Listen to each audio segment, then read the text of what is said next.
आप देख रहे हैं समाचार एजेंसी ऑफ इंडिया में साइन न्यूज। नमस्कार दोस्तों, समाचार एजेंसी ऑफ इंडिया में एक बार फिर आपका स्वागत है।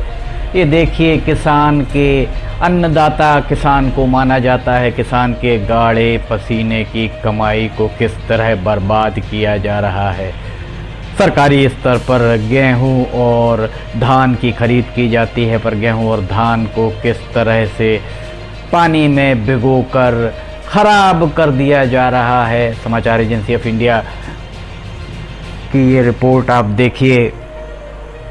सरकारी स्तर पर खरीदा गया गेहूं और धान, यहाँ आप देख सकते हैं किस तरह से बारिश, आप देखिए बीच में बारिश की बूंदें भी आपको दिख रही होंगी। बारिश की बूंदों के साथ ये पूरा का पूरा धान खुरा हुआ है। देखिए पूरा गीला हो चुका है ये गेहूं।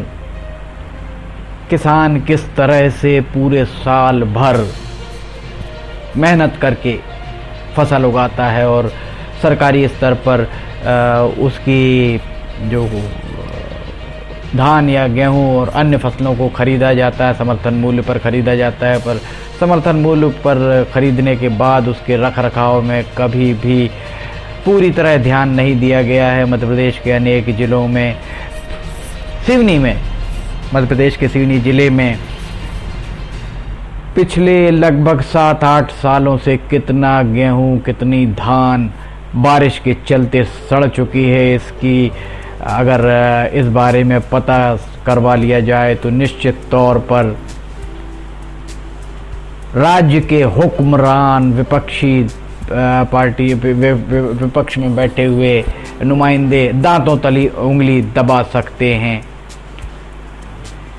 सिवनी जिला हो, मंडला हो, बालाघाट, जबलपुर, खंडवा, या आप कहीं भी किसी भी ज़िले में आप चले जाइए, हर ज़िले में कमोबेश यही स्थितियां सामने आती हैं।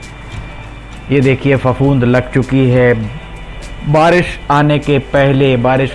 आने के पहले मौसम विभाग के द्वारा चेतावनियां जारी करने का कोई हल नहीं निकलता, कोई असर नहीं होता। हालात देखकर तो यही प्रतीत होता है कि खाद्य एवं नागरिक आपूर्ति विभाग के अधिकारी कर्मचारी हों या खाद्य विभाग के अधिकारी कर्मचारी, सभी के द्वारा धान या गेहूं को जानबूझकर सड़ाने का प्रयास किया जाता है। इसके पीछे बहुत सारे कारण हो सकता है इसके पीछे उनका ये भी सोच हो कि अगर धान की गेहूं के बोरे सड़ जाएंगे तो उस बीच में उनके द्वारा जो गोलमाल किया जाता है, उस गोलमाल को वे सड़े हुए बोरों के या सड़े हुए स्टैग के साथ मिलाकर इसका ये कहा जाए कि भरपाई या बराबर कर सकते हैं। यहाँ हम लेते हैं एक छोटा सा ब्रेक।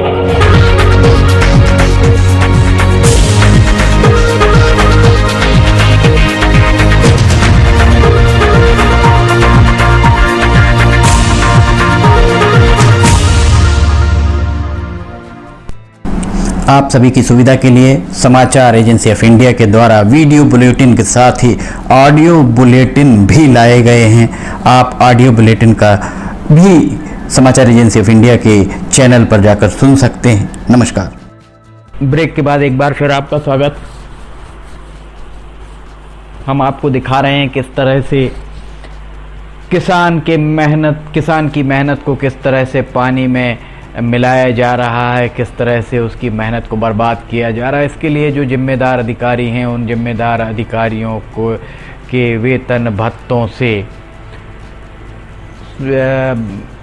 इस पूरे जो भी धान या गेहूं ये अंकुरित होती दिख रही है, जो भी खराब हो रही हैं चीज़ें या फसल गेहूं या धान खराब हो रहा है, उसकी कुल कीमत जिम्मेदार अधिकारी कर्मचारियों के वेतन भत्तों से जिस दिन वसूली करना चालू कर दी राज्य सरकार शासन के द्वारा, उसके बाद इस तरीके की गड़बड़ियां निश्चित तौर पर कम ही देखने को मिलेंगी। ये हम आपको दिखा रहे हैं। देखिए पानी गिर रहा है, उसके गिरते पानी में अगर तिरपाल या इस तरीके से व्यवस्थाएं की जाएंगी तो कहाँ तक ये सुरक्षित रह पाएगा, ये भी एक शोध का विषय है।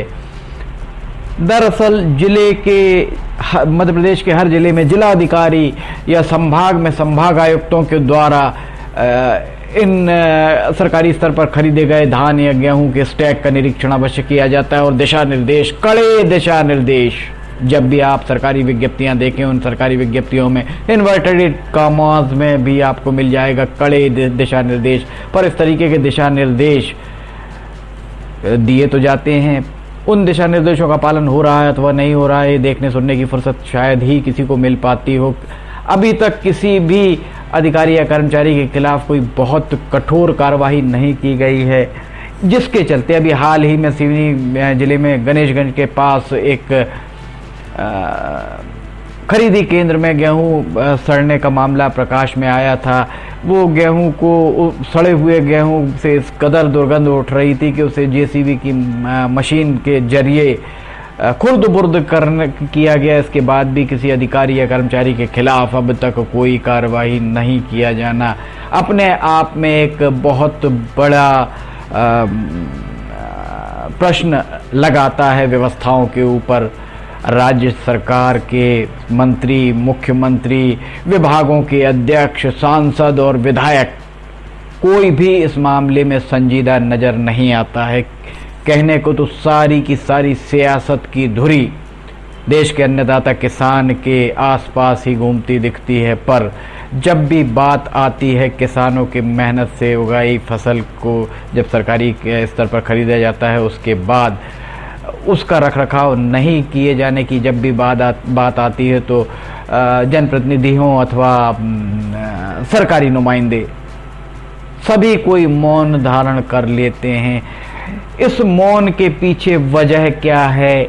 इस वजह को संभवतः अघोषित तौर पर सभी लोग जानते हैं। सूत्रों का तो ये भी कहना है कि नागरिक आपूर्ति निगम, खाद्य विभाग के अधिकारी कर्मचारियों के अगर संपत्ति की ही अगर जांच करा ली जाए तो बहुत हैरत अंगेज बातें निकलकर सामने आ सकती हैं। समाचार एजेंसी ऑफ इंडिया की ये रिपोर्ट, हम फिर हाजिर होंगे, तब तक के लिए इजाज़त दीजिए।